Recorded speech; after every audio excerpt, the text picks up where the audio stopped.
గౌరవ సభ్యులకు అందరికీ హృదయపూర్వక నమస్కారాలు. సంతాప ప్రతిపాదన. గౌరవ ముఖ్యమంత్రి గారు.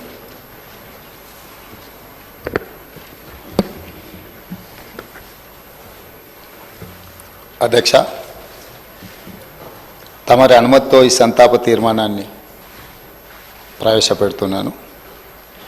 తెలంగాణ శాసనసభ సభ్యురాలు కుమారి లాస్యనందిత సాయన్న గారి మృతి పట్ల ఈ సభ తన తీవ్ర సంతాపాన్ని వ్యక్తం చేస్తూ శోకార్తులైన వారి కుటుంబ సభ్యులకు ప్రగాఢ సానుభూతిని తెలియజేస్తున్నది. అధ్యక్ష, 23/2/2024 నాడు సికింద్రాబాద్ కంటోన్మెంట్ శాసనసభ్యురాలు కుమారి లాస్యనందిత సాయన్న గారి ఆకస్మిక మరణం పట్ల ఈ సభ తీవ్ర సంతాపాన్ని వ్యక్తం చేసింది.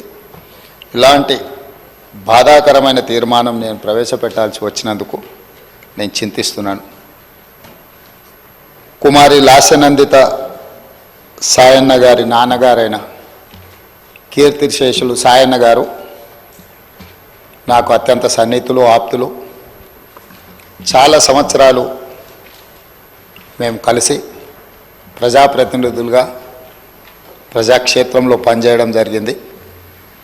సాయన్న గారు అత్యంత సామాన్యమైన కుటుంబంలో 1951 వల్లభానగర్ నిజామాబాద్ జిల్లాలో జన్మించి కష్టపడి వారు 5 సార్లు శాసనసభ్యుడిగా, ప్రజా జీవితంలో కంటోన్మెంట్ బోర్డు మెంబర్గా కంటోన్మెంట్ ప్రాంత ప్రజా సమస్యల పరిష్కారంలో వారు ఎనలేని కృషి చేసిండ్రు. వారు సిట్టింగ్ శాసనసభ్యుడిగా ఉన్నప్పుడే ప్రజా జీవితంలోనే వారు మరణించడం జరిగింది.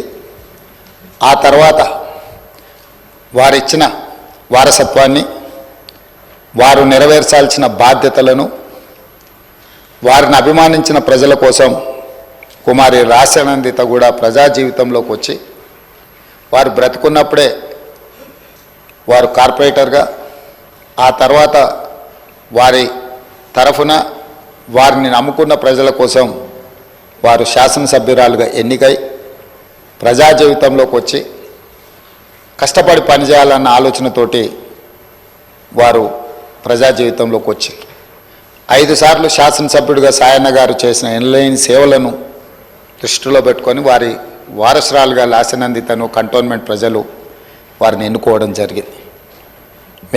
మనమందరం కూడా 37 సంవత్సరాల చదువుకున్న ఒక వెనుకబడిన సామాజిక వర్గాల నుంచి చైతన్యంతో ప్రజలకు సేవను అందించాలని ముందుకు వచ్చినప్పుడు మనందరం కూడా మహిళా సాధికారత కోసం ఎదురు చూస్తున్న వాళ్ళం.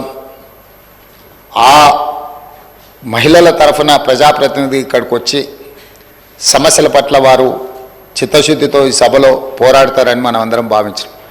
కానీ ఔటర్ రింగ్ రోడ్లో వారు ప్రయాణం చేస్తున్న కారు ప్రమాదానికి గురై వారు మరణించడం జరిగింది.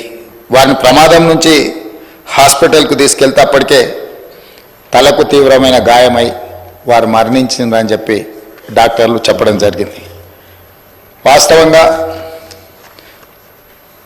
ఆ కుటుంబము ప్రజలతో ఉన్న సత్సంబంధాలు కంటోన్మెంట్ ప్రాంతంలోనే కాకుండా జిహెచ్ఎంసి పరిధిలో ఎవరిని అడిగినా కూడా ఆ కుటుంబం యొక్క ప్రజలతోనే ఉన్న సత్సంబంధాలు, ప్రజా సమస్యల మీద వారు చేసిన ప్రయత్నాలు ఎవరైనా చెప్తారు. ముఖ్యంగా కీర్తిశేషులు సాయన్న గారు మృదు స్వభావి, సమస్యలను పరిష్కరించాలన్న తపన తప్ప రాజకీయాలకు అతీతంగా అందరితో ఒక మంచి సంబంధాలు ఉండి ఆ ప్రాంత సమస్యల కోసం వారు పోరాటం చేశారు. వారు కంటోన్మెంట్ ప్రాంతాన్ని జిహెచ్ఎంసీలో కలిపే విషయంలో కానీ, కంటోన్మెంట్ ప్రాంతంలో అక్కడ ఆర్మీ అధికారులు వాళ్ళ వల్ల కలుగుతున్న రోడ్ల ఇబ్బంది విషయంలో కానీ, ఎలివేటెడ్ కారిడార్ల విషయంలో కానీ చాలా విషయాలలో నేను పార్లమెంట్ సభ్యుడిగా డిఫెన్స్ కమిటీ మెంబర్గా ఉన్నప్పుడు సాయన్న గారు ఎన్నోసార్లు కంటోన్మెంట్ బోర్డు సమావేశాలలో ప్రస్తావించేవారు.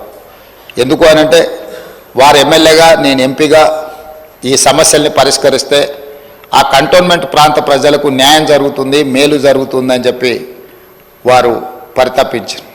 కానీ దురదృష్టవశాత్తు ఎలివేటెడ్ కారిడార్ల అనుమతి, అదేవిధంగా కంటోన్మెంట్ ప్రాంతాన్ని జిహెచ్ఎంసీలో కలపడానికి అనుమతి వచ్చే సమయానికి వారు లేరు. వారి వారసురాలుగా వచ్చిన లాసెన్ అందిత గారైనా ఆ సందర్భంలో ఉండి ఉంటే చాలా సంతోషపడి ఉండేవాళ్ళు. ఎందుకంటే సాయన్న గారి ప్రజలకు ఇచ్చిన మాట నెరవేరిందని. కానీ దురదృష్టవశాత్తు లాసెన్ అందిత గారు కూడా ఈ కంటోన్మెంటు అత్యంత కీలకమైన సమస్యల పరిష్కార సమయంలో వారు మన మధ్యత లేకపోవడం బాధాకరమైన విషయం. ఏది ఏమైనా కంటోన్మెంట్ ప్రజల హృదయాలలో సాయన్న గారు కానీ, సాయన్న గారి కుమార్తె వారసురాలు లాసెన్ అందిత గారు కానీ శాశ్వతంగా ప్రజల హృదయాలలో నిలిచిపోతారు. తప్పకుండా వారు ఏదైతే ఆలోచనతోని, ఏదైతే ప్రాంత ప్రజలకు సేవ చేయాలన్న ఆలోచన ఉన్నదో, మిగిలిపోయిన పనులు ఉన్నాయో అవన్నీ ప్రభుత్వం తప్పకుండా పూర్తి చేస్తుంది. వారిని చిరస్థాయిగా గుర్తుపెట్టుకునే విధంగా ఈ ప్రభుత్వం ఆ పనులను ముందుకు తీసుకువెళ్తుంది. అందుకే అధ్యక్ష, ఆమె మృతి పట్ల ప్రగాఢ సంతాపాన్ని నేను ప్రకటిస్తున్నాను. శోకార్తులైన వారి కుటుంబానికి ప్రగాఢ సానుభూతిని తెలియజేస్తూ ఈ తీర్మానాన్ని ప్రవేశపెట్టడం జరిగింది అధ్యక్ష. ధన్యవాదాలు.